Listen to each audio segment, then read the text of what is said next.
Here are 3 non-negotiables in my comp prep journey I think you guys need to know.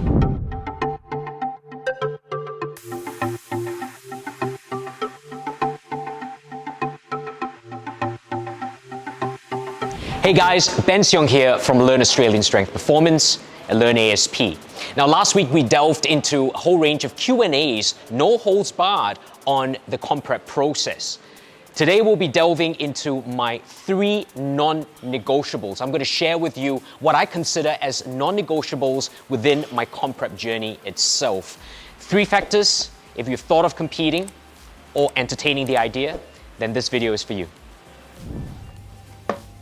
Right, so let's talk about my first non-negotiable, and that is time management. Now to me, time management is super critical, especially if you're prepping for competition. Now, if you're a brand new person towards competition, a newbie, you may not realize how much time comp prep actually takes. And as I go through this video, I'll give you more ideas on how you can actually manage your time and what areas you need to look at. But time management to me is essential. And what I mean by managing your time is learning to prioritize what is important to you within this period of preparation. So this could be anything from preparing your food. This could be anything for spending time with family, for example, or social events. It could also mean your business, your work. So I think it's very important that you place a value on the competition, on where you want to be during competition, how you want to look, and obviously the placings you're aiming for. I'm sure some people may entertain the idea of I just love to be on stage and have the limelight, and it's something I've always dreamed of. Some people are aiming to be number 1 on stage. I'm not competing to lose, I am competing to win. And they're so sure that they're aiming for that, their desire to be number 1 kind of overtakes every other priority that they have. And this is important because this dictates how you prioritize your time, you manage your time throughout this comp prep season. Now I'm going to give you, I guess, an answer to my own time management, because you guys have asked this as a question. I run a business, a gym, and obviously I do seminars online. I constantly write programs for clients, whether it's online clients, whether it's clients that train within the center. I overlook a group of coaches as well, my coaches, whom I need to hold and uphold to the highest standards within the ASP center itself. And then on top of that, I'm also looking to travel. So while I'm prepping for this particular comp, I will be traveling to Singapore, and I will be teaching some live courses. These are 6 days of live courses that I'll be teaching. It's the first time I'm doing this in 2 years, so I'm super excited, and I think that's what's really powering me through. But these particular courses will be taught a week out from my competition. So there is a lot going on.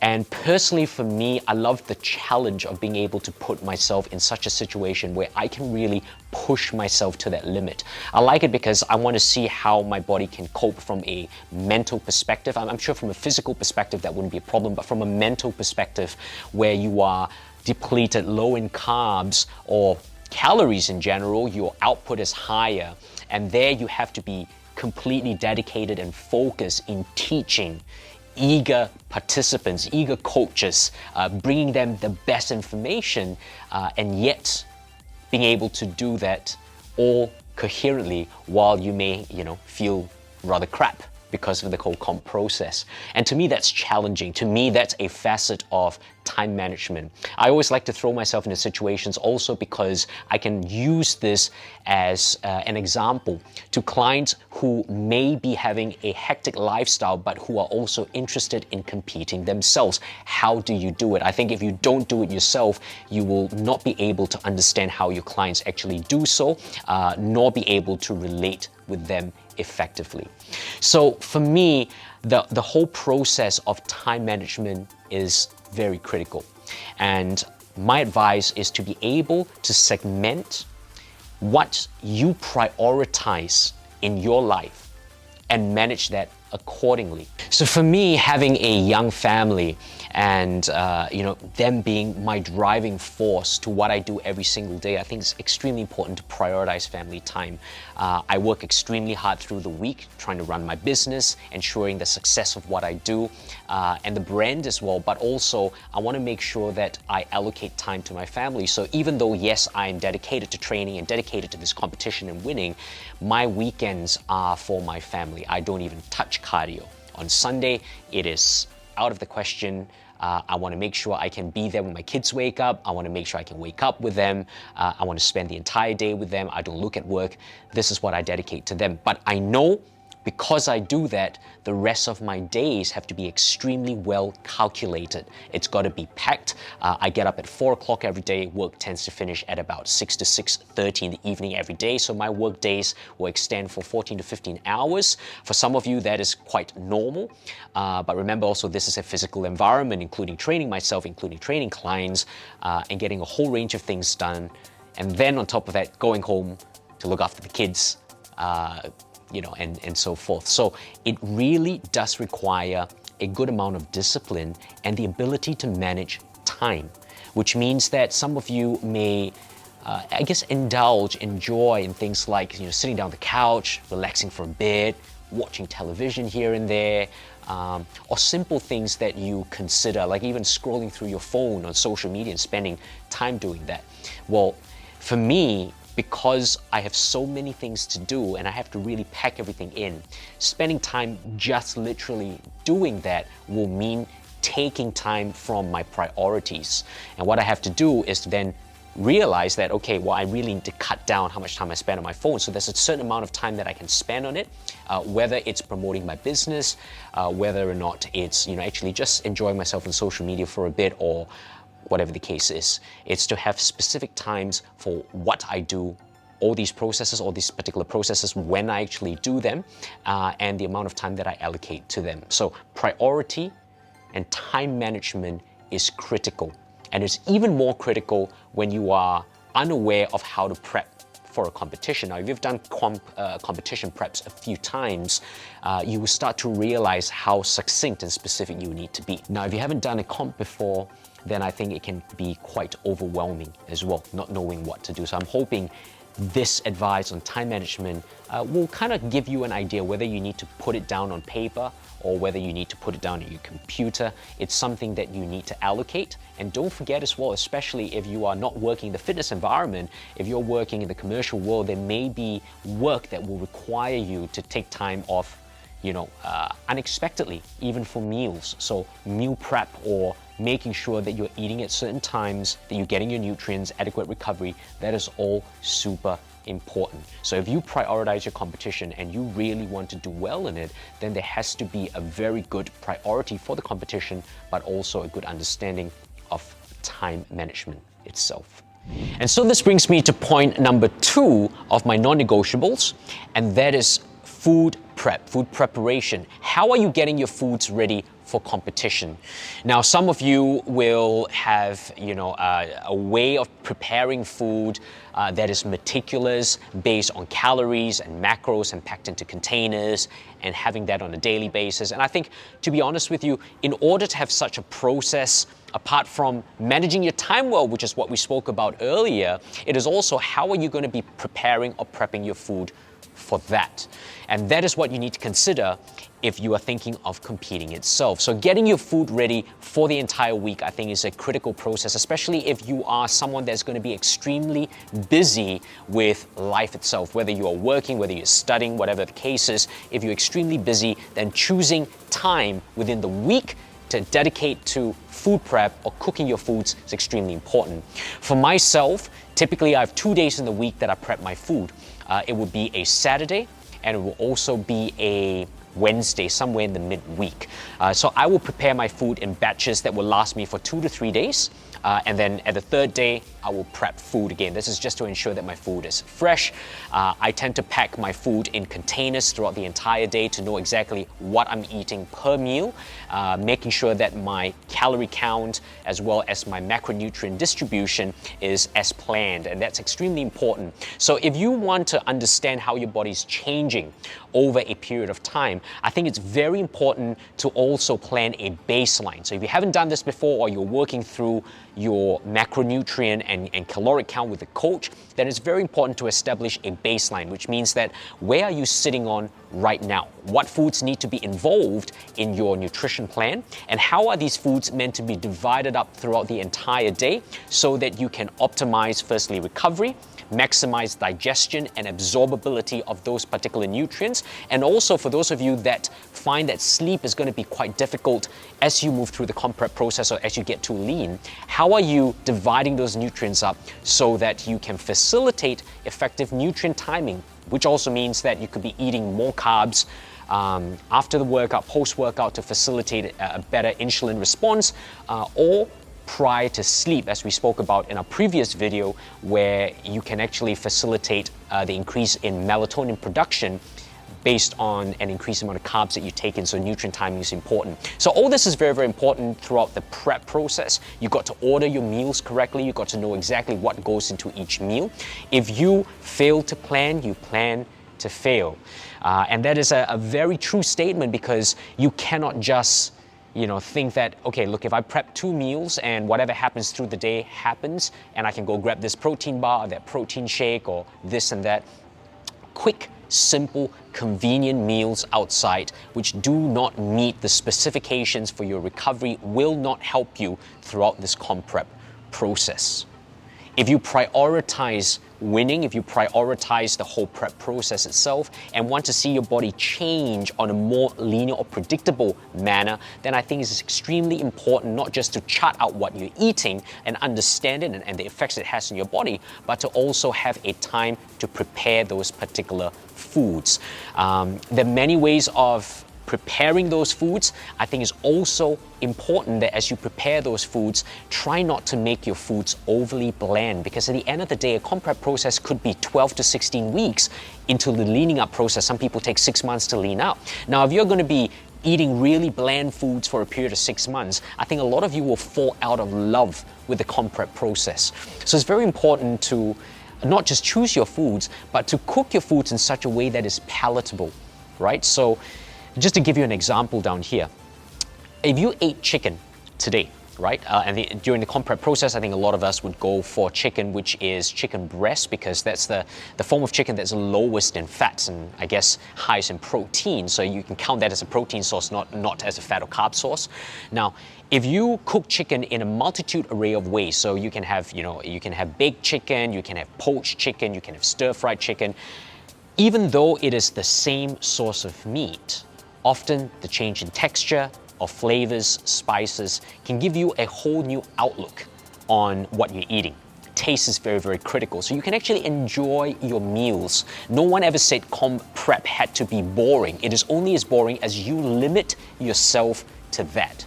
So if you enjoy your meals and you look forward to your meals rather than, feeling that your food is extremely bland, you are sacrificing this whole time eating the blandest foods for a particular stage physique, then I think you've kind of got around doing it the wrong way, because what you're doing is a means to an end and is not actually enjoying the process of prep itself. And the best way to move into prep is to learn to enjoy the process, and that includes the food. Food plays a massive, massive, massive part.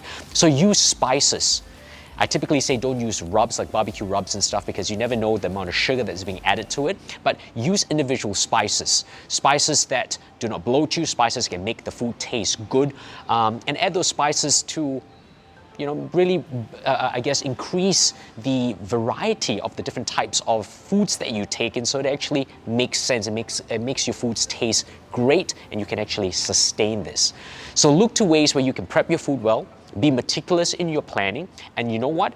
If there is also a period of time where you are meant to have a refeed or a cheat, and this is where you also need to step back to allow your body to have what it craves, to break out of monotony, which is extremely important, because this is the key to allowing your body to move forward and to break through metabolic plateaus where your weight is actually not shifting. So refeeds and cheats are actually a very important part of the process. So enjoy your meals and plan ahead in advance. Now, my third and my last non-negotiable in the comp prep process is this. You got it right. What do you think I'm doing?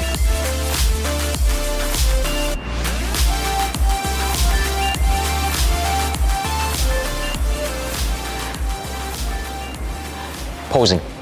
Posing is a critical, non-negotiable, super critical non-negotiable in the comp prep process. And this is exactly why, because posing can distinguish a winner from a loser, even though, for example, the winner may not have the best or the most amazing physique on stage, but they can actually pose well to highlight their physique.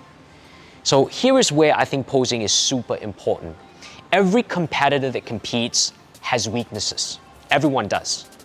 Posing helps to highlight the best points you can bring to stage, but it also helps to highlight those best points so well that you kind of hide your flaws or your weaknesses. So if you can pose well, then you are more than likely to stand a chance to win if someone has a comparative physique, comparative leanness, comparative amount of muscle mass, but you are a better poser. You become the more outstanding one because you can showcase what you have worked so hard for. A lot of people will work for the physique, and a lot of bodybuilders tend to be extremely stiff, working for the physique, super tight. And so when you go to stage, and a lot of bodybuilders will find this, that in order to get to certain positions, they are very restricted. Adhesions, tightness, and so forth restricts them from bringing out their best physique in a particular pose. That's why posing is something that is not stagnant. If you think you know a pose just by looking at Instagram or by looking at someone doing a pose, well, I think you are very wrong, because a particular pose may not suit your physique because you have not tried it on yourself. Posing is there to highlight a person's physique. And so adopting a particular pose has to be unique to you. Did many different poses for your biceps, many different poses for your triceps, your side triceps, your back, your abs, your thighs, and all that kind of stuff. And until you keep trying it, perfecting it, understanding how the posing relates to your body shape as well as your physique, you will never bring out the best in you. Posing also instills a sense of confidence, because this is what you need to exude on stage. Posing needs to be effortless. That means that when you're posing, you cannot be shivering or dripping sweat, because that detracts from you enjoying the show, or at least showing the judges that you are enjoying the show itself, which they absolutely love. And it also detracts from your physique if you're sweating and you're shaking. So spending time posing is a non-negotiable. It is critical that as you taper into the competition, you spend time perfecting this craft. Posing is not a science, it's an art. And as you know, within an art form, it's very, very subjective. So it's not about just practice. It's about perfect practice that makes perfect. How perfect are your poses for you? And you probably realize as well, and this is one big thing that I've picked up, as I started to lean down, my posing styles actually had to change, because what I thought was a highlight of my body when I held more body fat became something that wasn't as prominent as when I started to lean down. So I had to change the style in order to highlight my physique a lot better. Now, also at the same time, you may see other people perform other poses that you might get ideas from that you might want to try. And this becomes especially apparent if you're doing a division like myself, which is classic physique.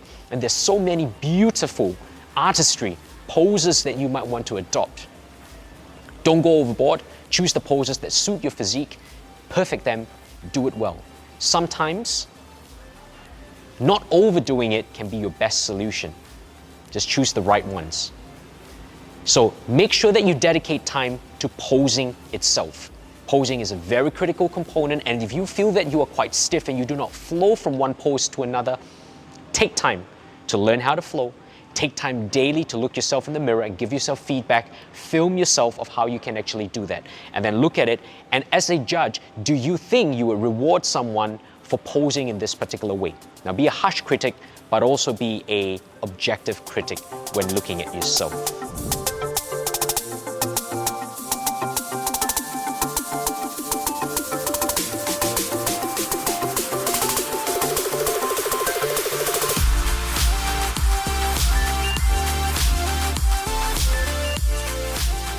So guys, in conclusion, here are my 3 non-negotiables for my bodybuilding prep: time management, food prep, and posing. I hope these 3 has given you some idea about the bodybuilding process itself. Now, you have any comments, make sure that you put your comments below, but don't forget to like this video and subscribe. It means a lot to me. And if there's anything that you would like to know more about the bodybuilding prep process, send me a message on Instagram or even put your comments down below. And I'll look forward to seeing you in our 3rd and final episode of this particular comp prep process, where I go into competition, and that's probably the most exciting. So we'll see you then.